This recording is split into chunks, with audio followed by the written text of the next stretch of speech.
I'm not sure that it will happen. I think there's always the possibility, because I noticed in the statement that Governor Wallace issued, he referred to the American Party in the past tense. And if people who are very dedicated to Governor Wallace realize that he was indicating by using the past tense as far as the American Party is concerned, is an indication that he doesn't want the American Party around anymore. They could assume this, because if you'll notice that the release is past tense, they might attempt to do something like that. And I think this is a fear. Of course, I won't know this until I've been at the convention a couple of days, where I'm heading for now. Do you think that the American Party will try to swing its weight behind one of the other two parties? Definitely not, and I'd be 100% against it, because I feel that the immorality and the decadence and dishonesty that exist in the leadership of both major political parties will never be cured from within. It's going to have to be cured from without. It's like throwing a flower into a cesspool. You don't change the cesspool. The flower is devoured.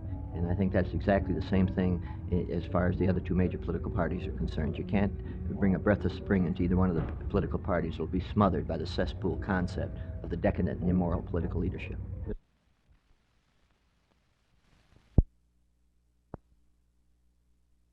Streamlining the procedures for setting up motor vehicle junkyards will be considered by the City Council on Monday. In the past, applicants had to secure the council's approval and an okay from the tax assessor collector in order to open a wrecking yard. In April, City Manager Roger Lyons stated that only one of 23 junkyards in existence at that time had followed the requirements of the city.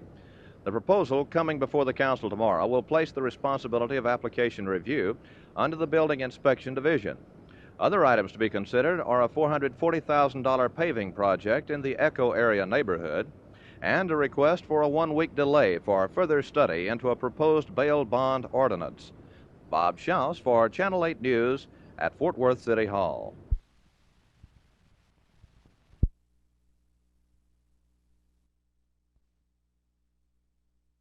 This tournament drew 24 players, ranging from senior master Ken Smith of Dallas, who has attained the highest chess rating possible, to 9-year-old Steve O'Hagan, who might possibly be said to be still learning, but I wouldn't want to engage him in a match anyway. If you've been keeping track of the Fischer-Spassky match in Reykjavik, you'll know that chess isn't a very exciting thing to watch unless you're a good player yourself. But this is a different kind of match, a speed tournament which has to be over in 5.5 minutes. Consequently, you might say that the spry youngsters have it over the older players simply because they can move faster. Here's some of today's action.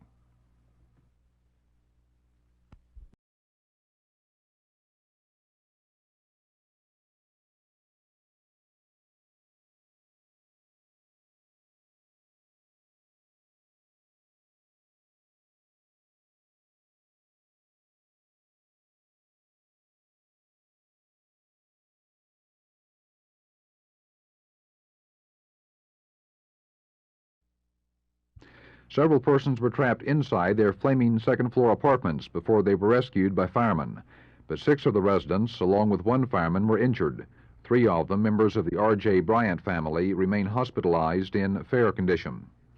Today, the burned-out residents were trying to salvage what they could from their gutted apartments, among them Mr. and Mrs. James Bean. For the Beans, the fire came 1 day too soon. Tomorrow, they were going to move out anyway. Altogether, 36 units were damaged, a loss estimated by authorities at about $75,000.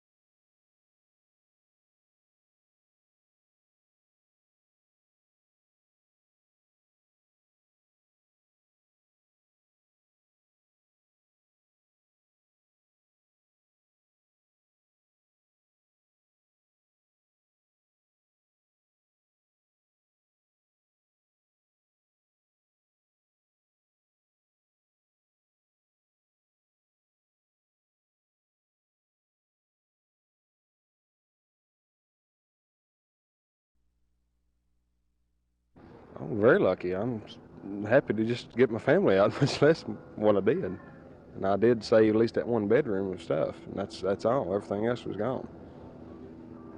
Authorities aren't certain what caused the fire, but they do agree on one thing. The people living here were lucky to get out alive.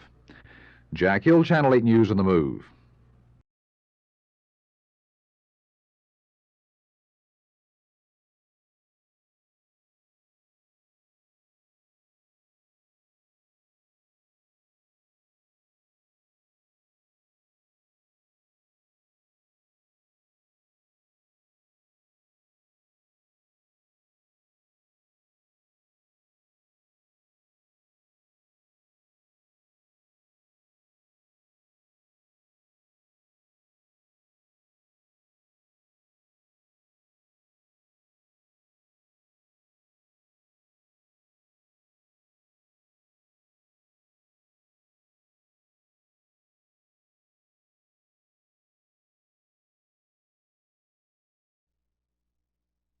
but it is saying that SMU only wants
It was about 1 o'clock this morning when fire broke out in the Ville Apartments at 2454 South Zang. The blaze quickly turned into a 4-alarm fire as the flames spread rapidly through the apartments on the north side of the 52-unit complex. As the apartment residents picked up the pieces today, they talked about the fire and about their narrow escapes.